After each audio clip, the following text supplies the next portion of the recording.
Yang pertama bahwa tarawih itu adalah ibadah sunnah yang dikerjakan pada bulan Ramadan yang sifatnya sunnah muakkad. Sunnah muakkad artinya sunnah yang sangat diutamakan, sunnah yang sangat dianjurkan, dikerjakan baik di rumah maupun di masjid. Berkaitan dengan hal tersebut, bagi yang memang tidak bisa di masjid, maka silahkan dikerjakan di rumah. Kemudian yang kedua, kapan waktu pelaksanaan sholat tarawih? Waktu pelaksanaan sholat tarawih adalah setelah sholat isya sampai menjelang waktu subuh. Jadi waktunya sangat panjang sekali.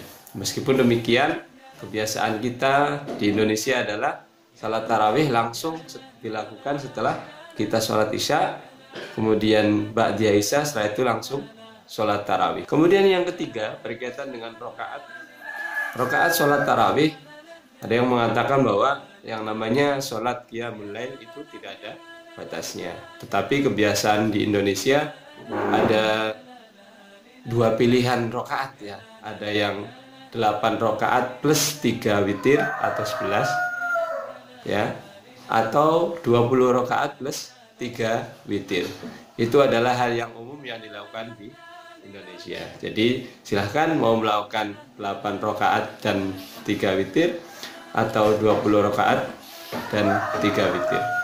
Jadi 11 atau 23.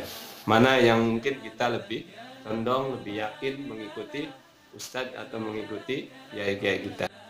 Poin berikutnya adalah yang harus diperhatikan adalah ketika sholat tarawih di rumah, yaitu siapkan diri kita sebagai bapak-bapak kepala rumah tangga atau mungkin siapapun nanti yang jadi imam adalah pastikan bahwa kita memenuhi atau mengetahui syarat-syarat menjadi imam.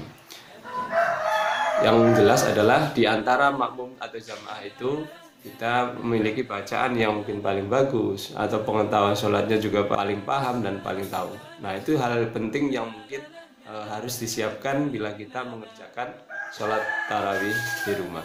Poin berikutnya adalah bahwa sebaik-baik sholat malam adalah ditutup dengan witir. Nah, jadi setelah sholat tarawih biasanya ada langsung mengerjakan witir. Nah, berkaitan dengan itu, setelah kita sholat tarawih dan witir, kemudian kita tidur, boleh tidak setelah itu kita melaksanakan sholat qiyamul lail yang lain atau sholat tahajud, sholat tidur, boleh ya. Jadi jangan dikira kalau sudah witir itu tidak boleh melaksanakan sholat yang lain. Meskipun ada juga orang yang memilih ketika witirnya itu diakhirkan. Tapi juga tidak masalah setelah kita sholat witir misalnya jamaah di masjid atau di rumah, kemudian kita tidur, setelah itu kita bangun untuk sahur, sebelumnya kita sholat tahajud dulu, masih diperbolehkan. Yang tidak diperbolehkan adalah kita sholat tarawih, habis itu sholat witir. Setelah itu kita bangun, sholat tahajud, setelah itu witir lagi. Karena tidak ada witir dalam satu malam. Witir hanya dalam satu waktu. Nah, itu yang harus diperhatikan ketika kita menjalankan ibadah sholat tarawih. Kemudian yang terakhir adalah bahwa berkaitan dengan cara sholat tarawih sebenarnya tidak ada bacaan atau doa-doa khusus setelah tarawih maupun bacaan atau kalimat-kalimat khusus antara rakaat tarawih satu dengan rakaat yang lainnya. Jadi tidak ada patokan khusus, ya, tidak ada. Nanti sedikit akan kita ulas apa saja bacaannya.